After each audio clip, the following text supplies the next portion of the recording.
9월 27일 화요일입니다. 오늘 새벽 우리에게 주시는 하나님의 말씀은 사사기 6장 33절로 40절까지의 말씀입니다. 그때에 미디안과 아말렉과 동방 사람들이 다 함께 모여 요단강을 건너와서 이스라엘 골짜기에 진을 친지라. 여호와의 영이 기드온에게 임하시니 기드온이 나팔을 불매 아비에셀이 그의 뒤를 따라 부름을 받으니라. 기드온이 또 사자들을 온 므낫세에 두루 보내며 그들도 모여서 그를 따르고 또 사자들은 아셀과 스불론과 납달리에 보내매 그 무리도 올라와 그를 영접하더라. 기드온이 하나님께 여쭈어 주께서 이미 말씀하심 같이 내 손으로 이스라엘을 구원하시려거든 보소서 내가 양털 한 뭉치를 타작마당에 두리니 만일 이슬이 양털에만 있고 주변 땅은 마르면 주께서 이미 말씀하신 같이 내 손으로 이스라엘을 구원하실 줄을 내가 알겠나이다 하였더니 그대로 된지라. 이튿날 기드온이 일찍이 일어나서 양털을 가져다가 그 양털에서 이슬을 짜니 물이 그릇에 가득하더라.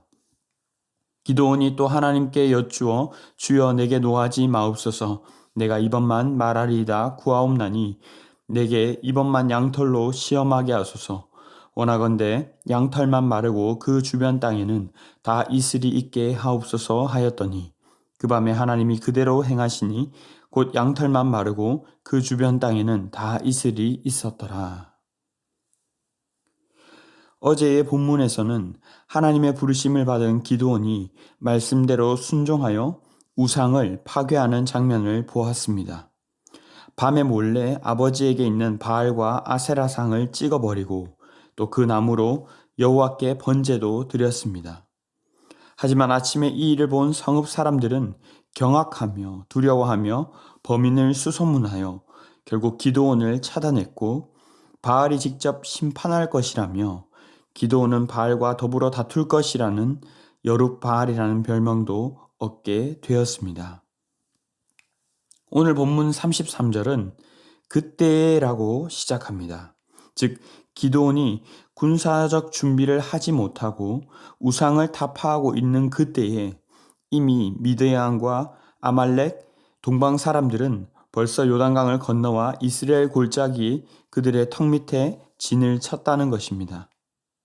그런데 그때에 34절에 여호와의 영이 기드온에게 임했다라고 말씀합니다. 그러자 여호와의 영이 기드온에게 임하시니 기드온이 나팔을 불매 아비에셀이 그의 뒤를 따라 부름을 받으니라. 우상을 찍어버렸을 때에 하나님이 아닌 이방신을 그토록 두려워했던 자들, 하나님의 영이 임하시자 그를 죽이려 했던 그의 고향 아비에셀 족속들이 모여졌습니다. 게다가 므낫세, 아셀, 스불론, 납달리 등 다른 여러 지파들도 기드온을 영접하며 무언가 일이 일어날 것처럼 보입니다. 하지만 이런 중요한 상황에서 기드온은 또 한 번 하나님께 여쭈며 사인을 구하고 있습니다.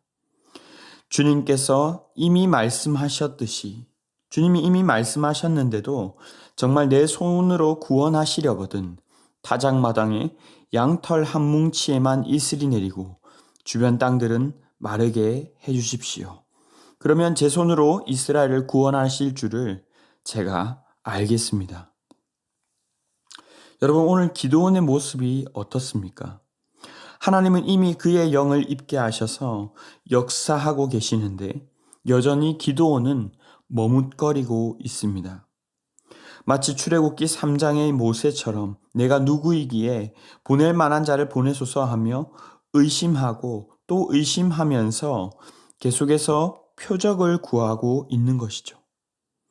그런데 자비하신 하나님은 이런 그의 믿음 없음을 질책하실 수 있지만 오히려 그의 요구대로 해주십니다.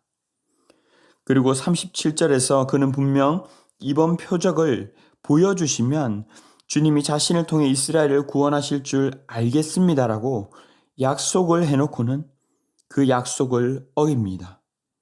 39절에 이번에는 양털만 마르고 그 주변 땅에는 다 이슬이 있게 하옵소서. 하나님이 불을 내리셔서 그냥 하지 않겠다. 도대체 누가 아쉬운 것이냐 하실 법도 한데 하나님은 이 또한 그대로 행해 주십니다. 자신은 약속을 지키지 않으면서도 혹 하나님이 약속을 지키지 않으실까봐 불안해하는 그의 이기적인 모습을 보게 됩니다. 뿐만 아니라 여기에서 기드온은 하나님의 성호를 여호와가 아닌 그저 일반적인 신을 일컫는 엘로힘으로 표현합니다.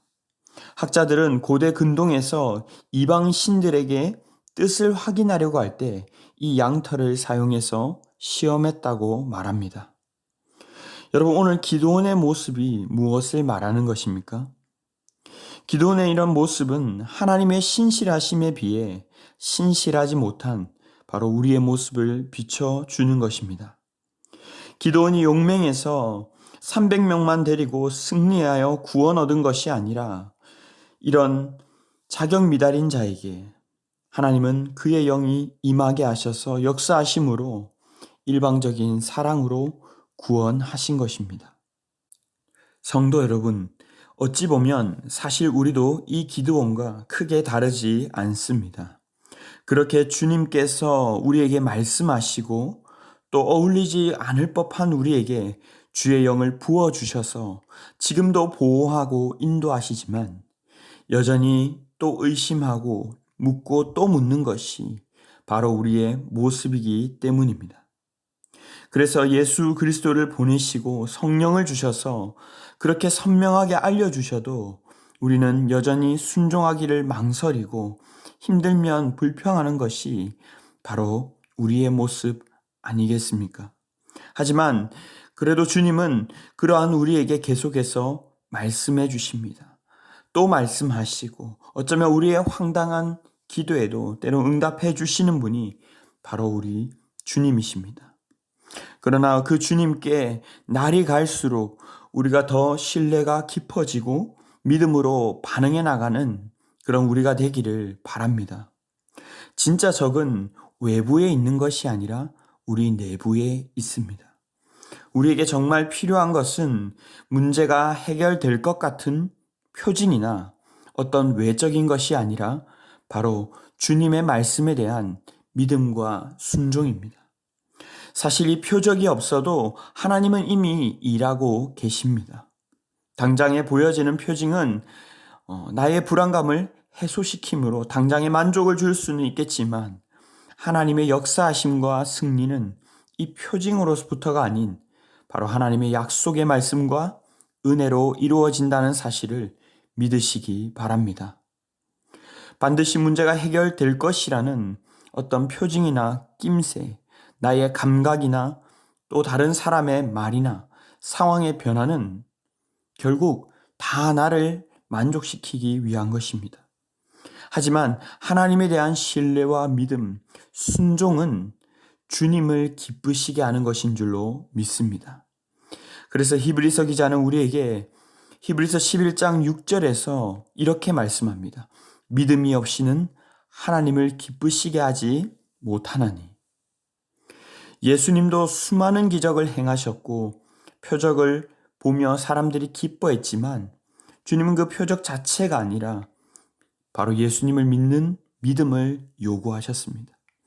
믿음이 있음으로 칭찬하시고 또 믿음이 없음으로 책망하셨습니다. 가룟 유다에게는 너는 나를 본고로 믿느냐? 보지 못하고 믿는 자들은 복되도다라고 말씀하셨습니다. 말씀을 맺겠습니다. 주님께 순종함에 있어서 방해되는 것은 다른 환경적 요인이 아닙니다. 바로 내 안에 도사리는 의심과 나를 만족시키려는 육체적 감각, 판단, 경험입니다. 이러한 것들을 주님 앞에서 내려놓고 다시 한번 오직 주님의 약속하신 말씀 위에 서서 믿음으로 순종할 수 있기를 바랍니다. 하나님의 계획, 하나님의 뜻이 어디에 있는가? 여기에 집중하고 또 주님이 우리에게 말씀하셨다면 더 이상 의심치 말고 믿음으로 담대히 걸어가는 모든 성도들이 다 되시기를 주님의 이름으로 축원합니다. 기도하겠습니다. 사랑의 주님 감사합니다. 오늘 새벽 귀한 말씀 주시고 기도원처럼 번번이 의심해서 묻고 또 묻는 저희에게 은혜로 대해 주심에 감사드립니다. 그러나 우리의 믿음이 언제까지나 어린아이와 같이 머무르지 않고 자라가기를 원합니다. 믿음은 바라는 것들의 실상이요 보이지 않는 것들의 증거임을 믿으며 오직 주님의 말씀을 신뢰하고 순종하는 저희가 되게 하여 주시옵소서. 내 생각과 경험에 의지하여 주저하는 우리가 되지 않게 하시고 앞이 보이지 않는 상황 속에서도 끝까지 믿음으로 나아가는 저희가 되게 하여 주시옵소서. 이 모든 말씀 존귀하신 예수님의 이름으로 기도하옵나이다. 아멘. 이 시간 함께 기도하실 때 주신 말씀을 붙들고 기도하시고 주간 기도 제목을 따라 환우들과 섬김 사역을 위해서 기도하겠습니다. 우리 주보에 나와 있는 환우 명단을 보시고 또 항암 치료 중에 계신 분들, 육체적으로 힘들고 고통 가운데 있는 분들을 위해서 기도해 주시기 바랍니다.